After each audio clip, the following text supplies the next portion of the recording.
Variety is more than just the spice of life. It's also the name of the movie I'm going to talk about today. All right, so it's interesting that I can still stumble upon things that I didn't know existed, considering that, I'm one of those dicks who pretends he knows everything. But yeah, so I was watching a video recently from the Cinema Snob. It was 1983, like a year in movies, showing all the trailers and talking about the movies. And one of the things that came up was a movie called Variety, which they said was the female equivalent of Taxi Driver. The movie's about a woman who gets a job at a porno theater working in the box office. So I figured, what better place to shoot this than in my box office? There you go. It's a little bit of the production value that I put into it for you guys. But yeah, so I'd never heard of this movie before. I knew people who were involved in this movie. Louis Guzman is probably the best known person. He's Gomez on Wednesday. You know him in Boogie Nights and stuff like that. But this movie is kind of a who's who of people in the underground art scene in New York in the late 70s, early 80s. You have people like Spalding Gray is involved in this movie. His ex-wife wrote it. A lot of people who were involved in the queer cinema culture at that point, people who went on to work for Jim Jarmusch and all. So it's weird that I had never heard of this movie before. I'm a huge, I've always been fascinated by that era of 42nd Street. This doesn't take place on 42nd Street, it takes place off 42nd Street. The Variety Theater is, the one they filmed in is not the actual Variety. But yeah, there used to be a time where there was porno theaters, around. I think there still is one in like close to Pittsburgh. Yeah, so this woman in this movie, she's she wants to be an author, a reporter, and she's having a hard time making it in New York City. Her boyfriend is an investigative journalist. She gets a job working as the ticket seller at the Variety Theater, this porno theater, where Louis Guzman is the manager, and she's very mousy, very kind of like, in her place. This movie is very much about like the, her boyfriend kind of calls all the shots. She's subservient to him in a lot of ways. And the interesting thing about this movie was that it's about a porn theater, but it doesn't have the same kind of sleazy New York Ripper, Nightmare on a Damaged Brain, cruising, or Taxi Driver vibe. It's more pornography from the female perspective, which is something you don't see very often. There is nudity in the movie, but there's very little nudity. A lot of it is just kind of implied through what you hear and little things that you see. It kind of going at the idea that women, it's more about the brain, and men it's more of like a visual kind of thing, and the way that stimulation works. She kind of is very straight down the line until she starts working here, and slowly the movies start to kind of open her up a little bit more, and she becomes a little bit more obsessed with these movies and the whole ambiance of the 42nd Street porn industry. She meets a man who keeps coming in there, who's a very well-dressed businessman, and she's interested in him, but she's like also kind of like, I don't know, she's captivated, but in a weird voyeuristic way, where she's following him around and she wants to know more about him and keep her distance from him. Everything in this movie is about keeping a distance, really, and that's it has that Brian De Palma voyeurism angle to it, where he takes her to a baseball game, and he has to leave in the middle of it, and she gets a taxi and follows him, and she's following to this weird secret meeting that he's having with this guy under a bridge, and then she follows him on the train to Asbury Park, where he's doing business with these guys in this hotel, and she's talking to her boyfriend about he's writing a whole story about organized crime with the fish market, and she thinks that this guy is connected to organized crime, and it's basically how she's kind of sucked into the world of pornography, exploring her own sexuality.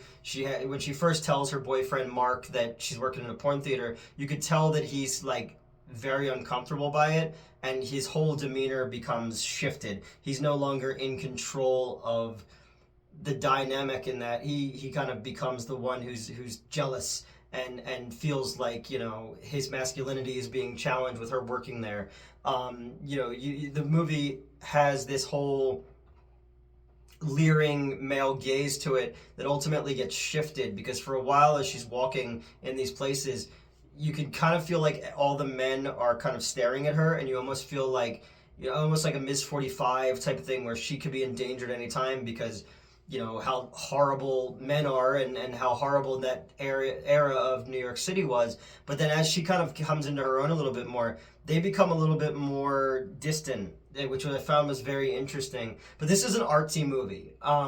You know, this isn't going to be something that's going to give you a you know, a beginning, a middle, and an end with a payoff where her character does something. You know, the thing that she does at the end of this is she sneaks into the hotel room that he's in, and she steals a pornographic magazine that he had, and she calls him and says, "You're going to meet me at this place." And she doesn't really have a plan. It's not about money. It's not really about power. It's about this strange new feeling inside of her.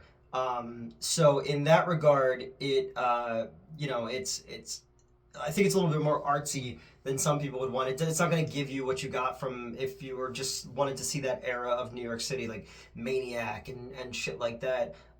It's not as overt as Cruisin'. It's not as overt as New York Ripper. It's beautifully shot for its budget. I like how things are lit with neon. It's very gaudy. I like going inside of these kind of porn places, and that time period and how disgusting they were, and that kind of subculture that's inside of there. I think that's interesting because you don't see things like that.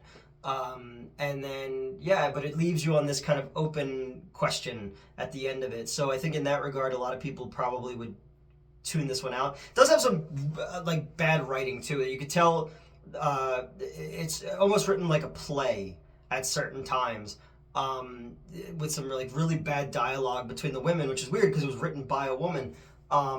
But in that regard, I like these little like mirrors, these little kind of windows into people's lives in the sex worker industry or bartenders in New York City at that time, and seeing these little facets of life and how they think.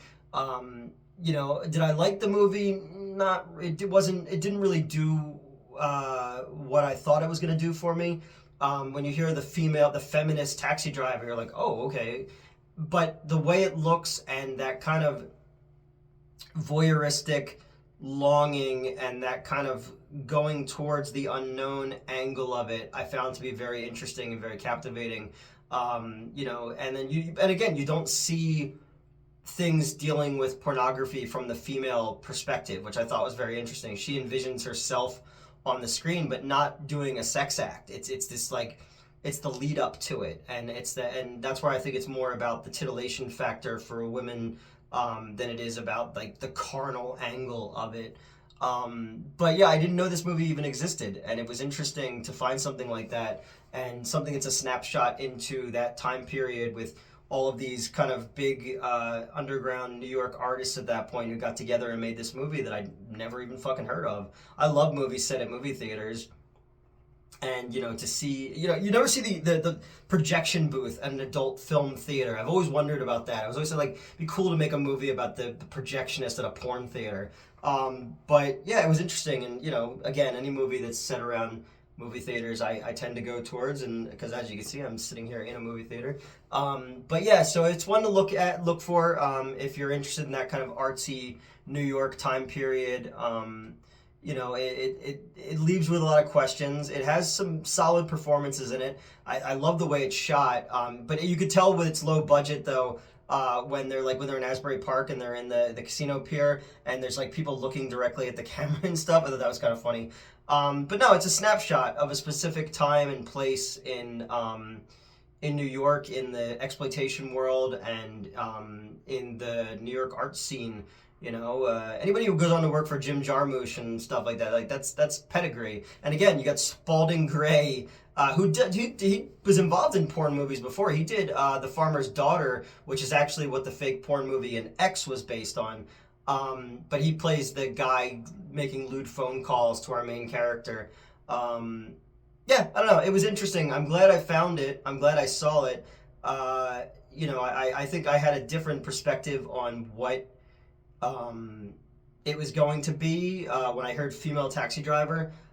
There isn't as much of her internal monologue there, but when she does do things like when her boyfriend is playing pinball and she's basically telling him a sex story, and it's like she's writing like a Dear Penthouse type magazine article. You can tell that the first time he's very uncomfortable by it. The second time he's just kind of tuning it out because he doesn't want to hear it. But she leans into it a little bit more. You could tell that she's opening up at that point. And the character piece I think is interesting. And for that angle, I'm glad I found it. And yeah, that's Variety, a movie I didn't even know existed. If you've seen it, let me know. What are some other cool movies set at movie theaters? What are some movies set around the adult film industry? As Boogie Nights and Wonderland and Hardcore with George C. Scott. That movie kind of reminds me of this a little bit too. But this one isn't. It's gritty, but not as gritty as those types of movies. So that's it. That's this week's one. Short, but it's a movie that I discovered by accident, and I wanted to talk about it. Bye.